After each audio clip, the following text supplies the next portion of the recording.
하나님께서 예레미야에게 세 가지 하지 말라고 말씀합니다. 그 중에 첫 번째는 결혼하지 마라. 결혼할 일이 없으니까 애들 못 낳는 거죠. 그런데 하나님께서 결혼하지 마라. 자녀 두지 마라. 그렇게 이야기합니다. 또 하나는 너 상갓집에 가지 마라. 거기 가서 애곡하고 슬퍼할 거 없다. 가지 마라. 세 번째는 잔치집에 가지 마라. 거기 가서 즐겁게 네가 그 사람들과 함께 먹고 마실 거 없다. 그런데 엄밀하게 이야기하면 하나님께서 예레미야에게 말씀하시는 것은 그럴 일 없다 그 얘기예요. 가지 마라 소리가 아니라 그럴 일 없다. 예레미야에게 너 결혼할 일 없을 거야. 자녀 둘 일 없을 거야. 하나님께서 왜냐하면 또 생각해봐라. 다른 사람들 결혼하고 자녀 낳고 그러는데 오늘 말씀을 보면 독한 병으로 죽어도 아무도 슬퍼하지 않을 것입니다. 자녀가 죽었는데 어떻게 슬퍼하지 않습니까? 자녀가 죽었는데 슬퍼할 수밖에 없는 것은 슬퍼할 사람이 없다. 부모도 죽고 자식도 죽고 다 죽으니까 슬퍼할 사람도 없다는 거예요. 그러면서 시체를 묻어줄 사람도 없어. 그러니까 그런데 결혼을 왜 하겠니? 그런 이야기죠. 자식을 왜 낳아? 이런 이야기예요. 시대가 이런 상황이 되니까 초상집에 갈 일이 없어. 그 집 일만이 아니라 모든 사람이 다 당하는 일들인데 다 슬퍼하고 다 지금 이 사람 여기저기 다 죽어나가고 뭐 그러는데 그것 때문에 슬퍼하고 그럴 것도 없어. 거기 상갓집에 갈 것도 없어. 그렇게 얘기하는 거죠. 그것뿐만 아니라 그러니 누가 결혼하겠냐? 잔치집에 갈 것도 없어. 사람들이 누가 잔치를 하겠냐? 그러면서 8절 말씀에 보면 너는 잔치집에 들어가서 그들과 함께 앉아 먹거나 마시지 말라. 그러면서 뭐라고 말씀합니까? 신랑의 소리와 신부의 소리를 내가 내 목전 내 시대에 이곳에서 끊어지게 하리라. 하나님 다 끊어버리는데 결혼할 일이 없는데 무슨 거기 잔치집에 갈 일도 없는 거죠. 그러니까 하나님께서 지금 예레미야 선지자에게 말씀하시는 것은 너 이 시대를 잘 봐라. 이 시대가 어떻게 될지 그 얘기하고 있는 겁니다. 내가 이 시대에 은혜를 내리지 않겠다. 하나님께서 그렇게 말씀합니다. 내가 이들에게서 평강을 빼앗으며 인자와 사랑을 제하여 버리고 내가 이들에게 은혜를 베푸지 않을 거다. 그러니 너 이 백성들 봐라. 시대를 봐라. 그런 이야기죠. 시대를 봐야 돼요. 참 이 나라의 시대를 바라보면 예전에 성경 예레미야나 아니면은 계시록에 대한 성경을 읽고 그러면서 그때 마음에 들었었던 생각 중에 하나가 장가가지 말아야 되나? 그런 생각도 하고 애 낳지 말아야 되나? 그런 생각도 했던 때가 있습니다. 그런데 요즘은 생각하는 게 우리 때까지는 그냥 살겠는데 우리 다음 시대 애들은 어떻게 살까? 사실 걱정돼요.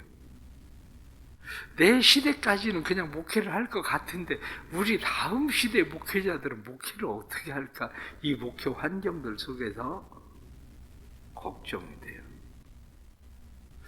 자칫하면 베네수엘라나 베네수엘라같이는 안 돼도 저 이탈리아나 지금 프랑스처럼 흑골 나는 거 아니야?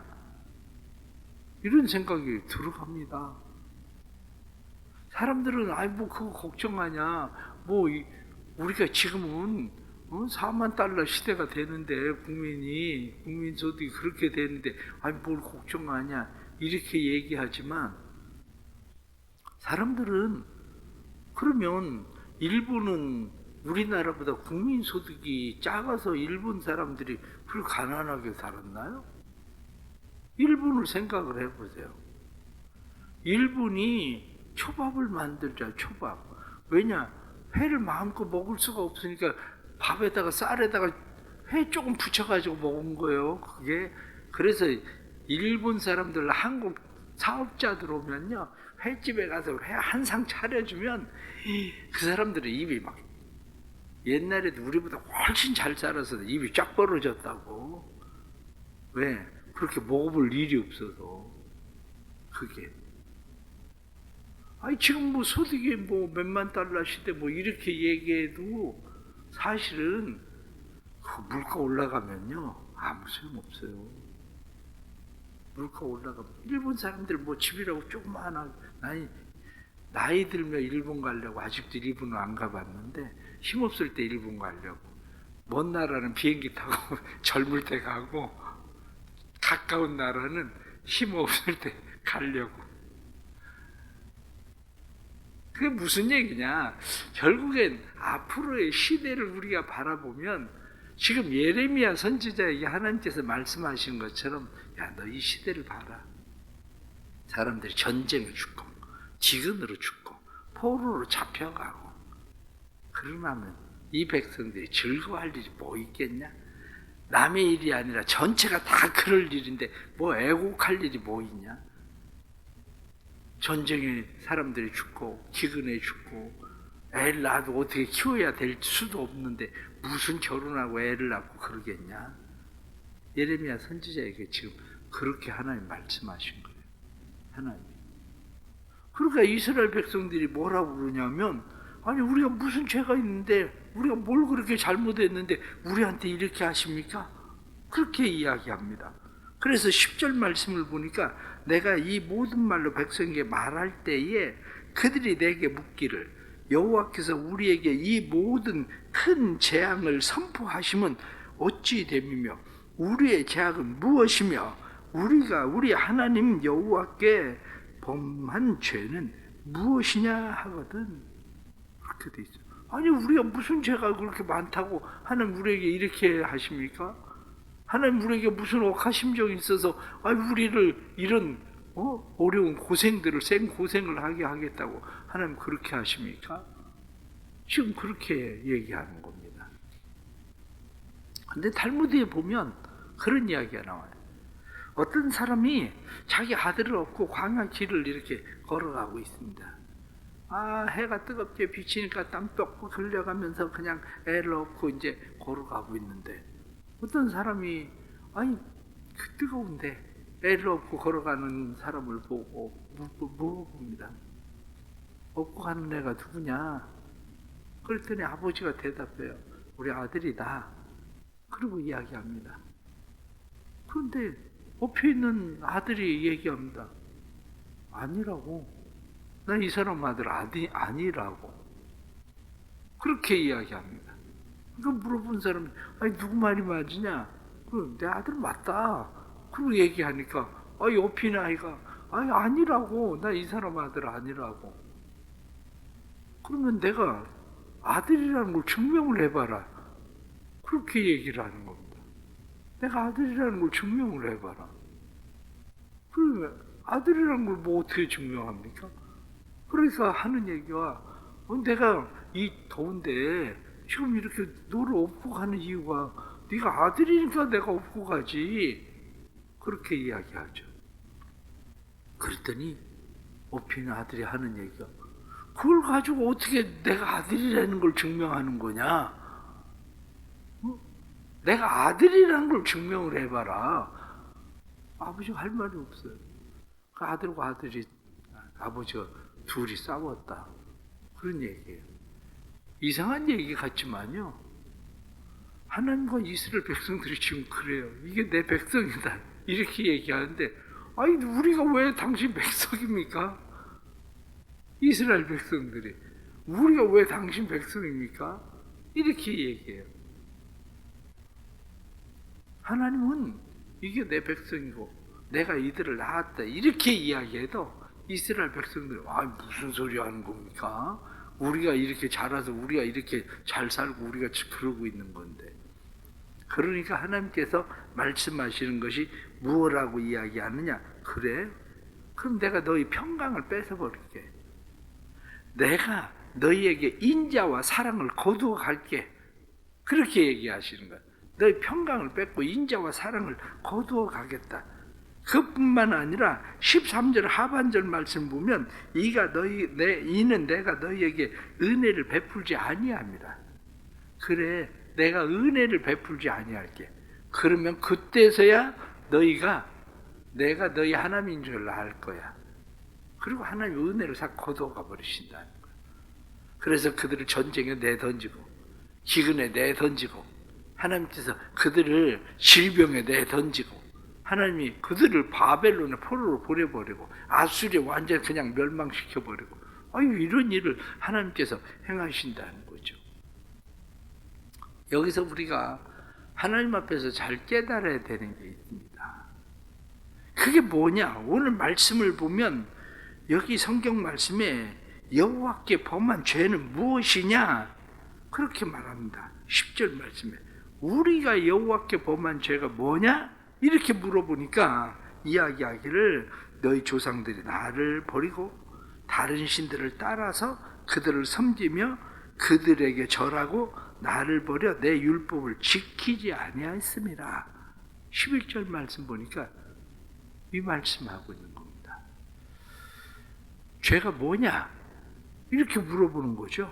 죄가 뭐냐? 죄악은 무엇이며?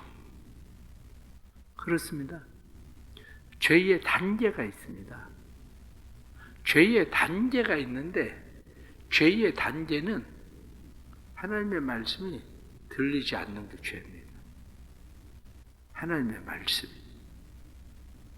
사람들은 죄의 시작을 내가 어떤 조그마한 죄를 하나씩 짓고 있는 것을 죄의 시작이라고 생각하지만 죄의 시작은 거기부터 시작되지는 게 아닙니다. 하나님의 말씀이 들리지 않는 게 죄의 시작이에요. 하나님께서 아담과 하와에게 선악과를 먹지 마라, 먹으면 죽으리라. 그리고 말씀을 하셨습니다. 그런데 그 말씀이 하나님이 한 번 말씀하신 것 같지만 그 말씀은 선악과를 볼 때마다 먹으면 안 돼, 먹으면 죽어, 그 말씀이 들려져야 되는 거예요. 하나님의 말씀이. 그런데 우리의 삶 속에 하나님의 말씀이 들리지 않기 시작하면 그게 우리의 죄가 되는 거예요. 죄가. 그래서 사람들이 하나님을 왜 믿지 못합니까? 하나님을 믿지 못하는 이유는 하나님이 자신을 부르는 소리가 들리지 않는 거예요. 죄인들을 부르실 때에 죄인들을 부르는 하나님의 음성이 들리면 하나님께로 돌아가야 되나? 이렇게 생각하는데 들리지 않으니까 그냥 싹 무시하는 거죠. 두 번째는 들리지 않는 것만 아니라 들렸어도 그걸 마음에 두지 않는 거죠. 흘려보내는 거죠. 아예 들리지 않는 사람도 있지만 그걸 들어도 흘려보내는 거. 들려도. 의외로 많은 사람들이 하나님의 말씀을 들어도 마음에 두지는 않습니다. 우리 대부분의 사람들이 한국 사람들이나 외국 사람들도 그렇지만 우린 설교를 굉장히 많이 듣거든요. 유튜브 조회수를 보세요. 종종 저는 사실 궁금합니다. 사람들은 왜 우리 교인들도 제 설교를 듣기도 하지만 다른 목사님들 설교를 그렇게 많이 들을까? 왜 그렇게 많이 들을까? 듣는다고 마음에 두나? 안 듭니다. 제가 볼 때는. 그걸 들어서 마음에 두는 사람도 있겠죠. 그런데 그 조회수 막 그렇게 올라가고 막 이런 거 보면요. 들어도 마음에 두진 않아요. 그게. 아는 지식은 늘어갈 수는 있겠죠. 아는 지식은 늘어갈 수가 있어도 그게 마음에 두지 않으면 마음에 있다 한들 그게 별로 의미는 없습니다. 어떻습니까? 들으면 그래도 변하지 않겠어요, 목사님? 그럴 수는 있습니다. 들으면 변할 수는 있습니다. 그런데 마음에 두는 말씀이 아니면 변하지 않습니다. 그건 기본적으로 제가 책을 이렇게 막 다른 책들을 보잖아요. 책을 봐도 제가 기억하고 있는 책들은 얼마나 있겠습니까? 더군다나 머리 나쁜 사람은 기억하는 것도 별로 없어요. 그냥 읽으면 그냥 다 빠져나가지. 읽으면 마음에 둔 것들이 있어요. 그 마음에 두면 내가 그 마음에 둔 것들을 이거 좋은 글이다, 좋은 말이다, 내가 그걸 실행하나요? 아니에요. 실행하는 것보다도 그거를 내가 다른 사람에게 가르치려고 알고 있는 거지. 가르치려고. 그러면 어떻습니까? 제가 이렇게 예를 들면 관계에 대한 책을 10권, 20권 이렇게 막 책이 쫙 있어요. 제가 생각을 하건대 관계에 대한 책 하나만 잘 읽으면요, 반복해서 그것을 읽고 마음에 두면 다른 책 별 필요가 없습니다. 솔직하게. 나를 위해서는. 다른 사람들에게 얘기하기 위해서는 필요한데 나를 위해서는 관계에 대한 책 하나, 그냥 좋은 책 하나 딱 가지면요, 다른 거는 별 책 필요도 없습니다. 무슨 얘기냐? 하나님의 말씀이 내 마음에 두어지면 그냥 내가 성경 하나만 읽어도요, 다른 건 별 문제 별로 안 됩니다. 그게 왜냐? 그거 유튜브 막 100만 건 막 어떤 사람 막 아니면 수십만 건 올라가도 난 내가 생각하기에 저 사람들이 저거 듣고 변할까? 우리 교인들도 내 설교를 듣고 변할까? 내가 믿음이 없는 것 같죠? 그럼 여러분들 믿음 좋은 여러분들은 변합니까? 별로 안 변한다니까요. 그게 죄라는 거예요. 성경은 너희가 말씀을 네 마음에 두지 않는 게 죄야. 말씀이 들리지 않는 것도 죄고. 왜냐? 네 귀가 막혀서 그래. 말씀을 네 마음에 두지 않는 것도 그게 죄야. 그렇게 되는 거죠. 그런데 말씀이 마음에 있어요. 마음에 두었어요. 그런데 성경은 그런데 네 마음이 돌아서면 죄야. 이렇게 얘기하는 거죠. 자, 그러면 여러분들은 어떻습니까? 그래도 주일은 지켜야지. 마음에 말씀을 둔 거잖아요. 그래. 모든 것이 다 주께로부터 왔는데 11조를 드려야지. 그게 말씀을 마음에 둔 거예요. 그런데 마음에 두었던 말씀이 떨어져요. 어떻게 매주일마다 지켜. 상황에 따라 사정에 따라 다른 거지. 오늘 이번 주일은 가지 말지 바쁜데 하필이면 결혼식이 12시인데 그 서울에서 있는데 가지 말아야 되겠다. 교회는. 그 말씀을 두었었는데 말씀을 떠나는 거죠. 그게. 그러니까 이게 죄의 단죄란 말이에요. 죄의 단죄가 말씀을 마음에 두었어도 그 말씀을 떠나는 거죠. 떠나는 정도가 아니라 오늘 성경에 나타나는 말씀처럼 그 다음 단계는 아예 버리는 거죠. 말씀을. 떠났다는 얘기는 떠났다가 잠깐 떠났다가 돌아오는 거야. 잠깐 떠났다가 내 마음 가운데 떠났어도 하나님 저는 죄인입니다. 맞습니다. 저는 여전히 죄인입니다. 이렇게 생각하는데 이제는 그게 아니라 버리는 거죠. 버리면 굳이 내가 죄인입니다라고 얘기할 거 없어요. 처음에는 교회를 조금 안 나가니까 한 번씩 빠지니까 마음에 걸려요. 계속 안 가버리니까 얼마나 편한지. 세상에 여기 매여가지고 매 주일마다 이러고 살았나? 교회 안 가니까 너무 편해. 교회 안 가니까. 처음에는 마음에 이게 걸렸었는데 왜 그러냐? 그건 버린 거예요. 버린 거. 떠난 게 아니고 버린 거. 근데 성경은 그게 죄라는 거예요. 들리지 않고 마음에 두지 않고 마음에 두었어도 떠나고 그리고 아예 버려버리는 거. 그러니까 오늘 성경 말씀을 이야기하기를 나를 버려 내 율법을 지키지 아니하였습니다. 오늘 말씀을 우리가 다시 생각하면 그렇습니다. 너 하나님 말씀 두지 않으면 내가 네 하나님이라는 걸 어떻게 내가 아냐 이렇게 얘기하겠지만, 내가 너에게 사랑을 베풀고 은혜를 베풀고 인자를 베풀고 너에게 그럴 땐 네가 그걸 잘 모르겠지. 그런데 내가 그걸 재버리면 그때서야 네가 알 거다. 네가 결혼할 일도 없고 자식 낳을 일도 없고 초상집에 갈 일도 없고 잔치집에 갈 일도 없는 상황을 만나면, 그러면 그때서야 아, 이분이 하나님 맞구나, 네가 그 생각할 거야, 이렇게 말씀하신 거예요. 그러기에 우리가 조심해야 된다. 신앙생활 하면서 우리의 삶이 하나님의 말씀을 버리지 않도록, 말씀을 떠나지 않도록, 하나님의 말씀을 마음에 두지 않는 생활, 하나님의 말씀에 귀를 막고 들리지 않는 것, 아, 이 모든 것이 다 죄구나, 그것을 깨닫고 우리가 늘 하나님 앞에 있을 때 우리의 삶이 은혜가 은혜된 삶을 누리게 되는 거죠.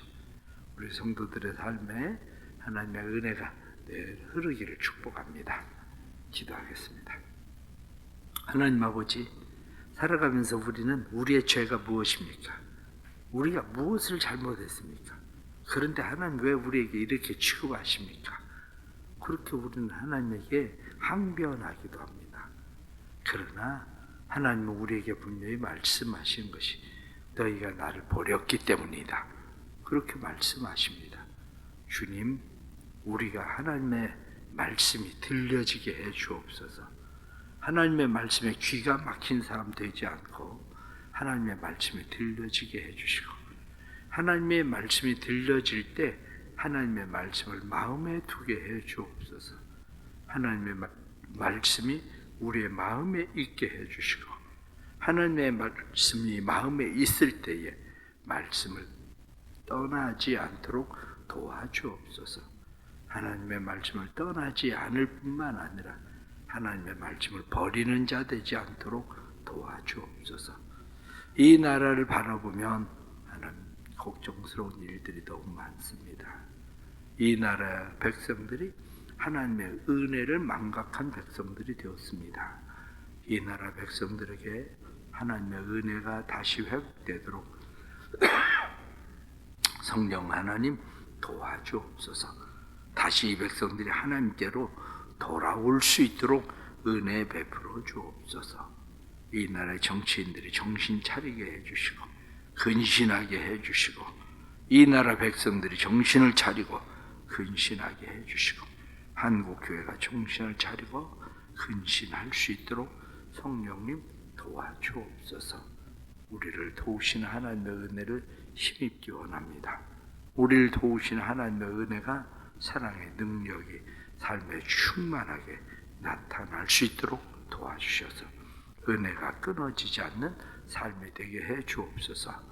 우리 대성교회도 하나님의 은혜를 베풀어 주시고 하나님의 은혜가 늘 흐르는 교회 되게 하셔서 대성교회 성도들이 하나님의 말씀이 들려지고 들려진 말씀이 마음에 두어지게 해주시고 그 말씀을 지켜 행하는 삶이 될 수 있도록 성령님 역사하여 주옵소서.